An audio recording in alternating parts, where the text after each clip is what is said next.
लेकिन सीजफायर के बीच इजराइल का बड़ा बयान देखने को मिला। इस वक्त की बड़ी खबर, बड़ी जानकारी, एनर्जी इंफ्रास्ट्रक्चर पर हमले करेंगे, ये इजराइल कहता हुआ नजर आ रहा और कह रहा कि ऑयल डिपो पर बहुत बड़ा हमला होगा। सीजफायर के बीच एनर्जी इंफ्रास्ट्रक्चर को निशाना बनाया जा सकता है।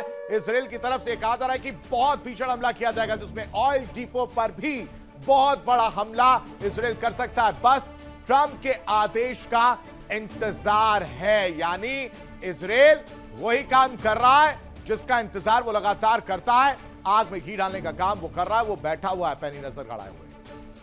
वो जानता है कि इस युद्ध में जीत कितनी महत्वपूर्ण है लेबनान को लेकर, और इसी वजह से इजराइल इंतजार कर रहा है और कह रहा है कि जैसे ही ट्रंप ने बोला हम हमला कर देंगे। लेकिन इन सब के बीच एक और बड़ी खबर आपको बताते हैं। पश्चिमी मीडिया के हवाले से बड़ी खबर आ रही है, जहां कह रहा है कि ईरान ने सीजफायर के दौरान अपनी ताकत मजबूत की है। बैलिस्टिक मिसाइल साइट्स को दोबारा तैयार किया गया है। ईरान ने सीजफायर के दौरान अपने आप को और ज्यादा मजबूत करने में इस समय का इस्तेमाल किया है, जिसमें बैलिस्टिक मिसाइल साइट्स को जो खराब हो गई थी या हमले में उनको नुकसान पहुंचा था, उनको दोबारा से तैयार करने का काम जो है ईरान की तरफ से किया गया। यानी एक तरफ सीजफायर और उस सीजफायर के दौरान जो समय चल रहा है उसका उपयोग किया गया, उसको अपने आप को मजबूत करने के लिए, अपनी तैयारी को और ज्यादा पुख्ता करने के लिए ईरान ने यह कदम उठाया। उसने कहा कि बैलिस्टिक मिसाइल जो साइट्स थी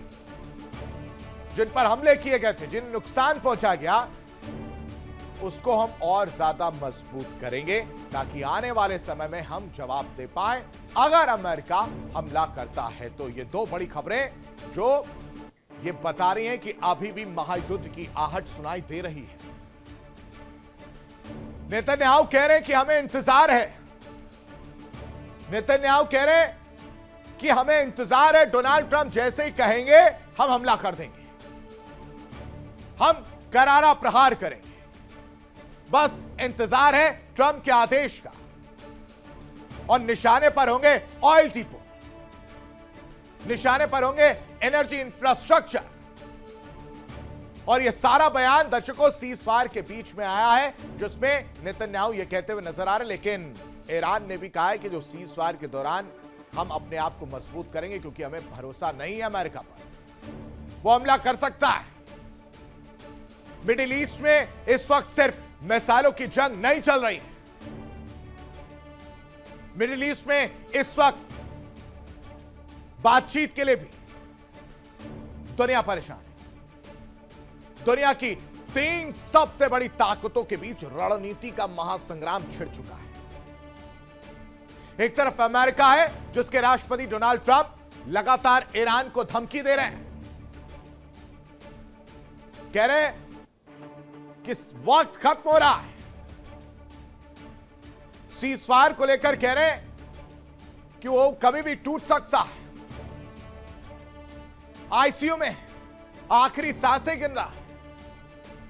तो दूसरी तरफ ईरान है, जो अब पहले वाला कमजोर और अलग थलग देश नहीं रहा, क्योंकि इस बार तेहरान के पीछे खड़े हैं ये 3 बड़े चेहरे, रूस और चीन। ये तो थे ही, लेकिन शी जिनपिंग की हम जो बात कर रहे हैं, किम जोंग उन की जो बात कर रहे हैं, किम जोंग उन ने भी कहा था, कह रहे भाई हमारी तरफ भी देख लो, हम भी कुछ मदद कर सकते हैं। और यही वजह है कि ट्रंप 26 बार हमला करने की चेतावनी देकर बैकफुट पर आ गए। यही वजह है कि 26 बार हमला करने की चेतावनी देकर पीछे हट चुके हैं। देखिए इंडिया डेली 24/7 अब आपके स्मार्ट टीवी पर। इंडिया डेली मौजूद है सभी डिजिटल प्लेटफॉर्म पर लाइव और लगातार। इंडिया डेली 24/7 हर दिन राष्ट्र को समर्पित।